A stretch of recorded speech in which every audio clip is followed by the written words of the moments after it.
దేవుడు నిలబెట్టబోతాడు. దేవుని పిల్లలమండి మనం, దేవుని పిల్లలం. ఆయన సొత్తు అయినటువంటి దేవుని ప్రజలం మనం, దేవుని ప్రజలం. వాక్యం ఏం చెప్తుందో తెలుసా? వాక్యం ఏం చెప్తుందో తెలుసా? మీరు విలువ పెట్టి కొనబడిన వారు గనుక మీరు ఎవరి సొత్తు? నా సొత్తు, నా సొత్తు. మనం ఎవరి సొత్తు అంట? దేవుని సొత్తు అంట. దేవుని పిల్లలమంటేండి మనం, దేవుని పిల్లలమంట. నువ్వు ఎప్పుడైతే నీ దేవుని పనిలో నువ్వు ముందడుగు వేస్తావో, మీ నాన్న పనిలో నువ్వు ఎప్పుడైతే ముందడుగు వేస్తావో, మీ నాన్న నీకు తోడుగా ఉంటారు, మీ తండ్రి నీకు తోడుగా ఉంటారు. ఎవరో ఒక మనిషి మనకు సహాయంగా ఉండాలి, మనకు తోడుగా ఉండాలి ఎప్పుడూ అనుకోకూడదండి, ఎప్పుడూ అనుకోకూడదు.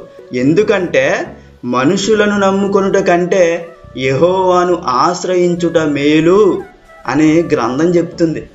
సో మనం ఎప్పుడు కూడా మనుషుల మీద డిపెండ్ అవ్వకూడదండి. మన తండ్రి మీద డిపెండ్ అవ్వాలి, మన నాన్న మీద డిపెండ్ అవ్వాలి.